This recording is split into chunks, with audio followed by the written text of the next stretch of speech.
And finally, for our last variable in this series, number 7, coming in last but certainly not least, is placement on joint. Placement on joint. Placement on joint. Placement on joint. Placement on joint's a good one. Usually people want to mess up on. Placement on joint is the most waffled one of these 7. When I say waffled, I mean this will identify folks that have bad eyesight, which I find is the number one culprit, that people have an issue with placement on joint.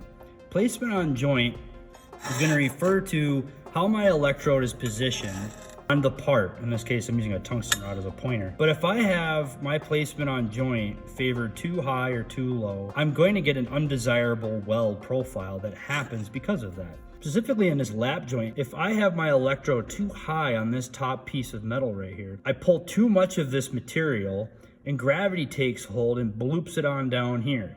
So I should be able to see that I'll get some cold roll or some overlap on this bottom toe of the weld, and I'll undercut really heavily here. Shooting straight in the middle in this case might end up eroding this shoreline, as I like to call it, even more. I may want to do probably either the diameter of an electrode, if not half the diameter of an electrode, away from the wall for my placement on joint, so that I can successfully burn in some of this edge a little bit, but also add some filler material to be able to backfill this space as I erode away a little bit of that shoreline right there. And then I won't get such a raggedy profile right there for it. If my eyesight's really bad, it's going to be hard for me to track this black line in some cases, especially when there's an arc that's present with this.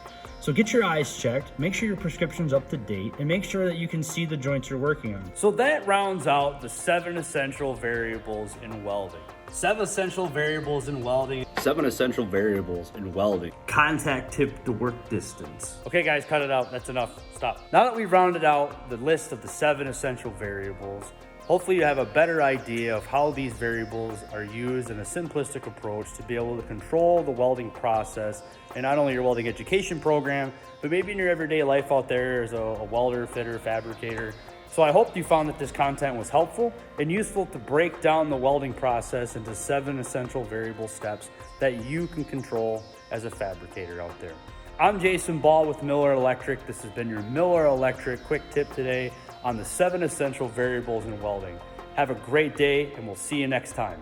Thanks for watching. I almost forgot. Leave a comment, a like, a dislike. I'll take negative feedback to help us improve the content and improve the channel.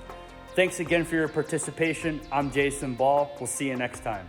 And also the 7 that you really need to kind of master in order to really grasp a process in welding. So there you go. There's only 7 of them to practice. We got to go fast. We got to make money. Let's go. These are the 7. These do good. Notice it's a different color. It's in blue now. I changed it from blue to red. And figure out how we can, Who's after travel angle? Closing on number 6 is going to be, I don't know what number 6 is going to be. Being a welder, fabricator, just being awesome. So to wrap this all up, now that we have the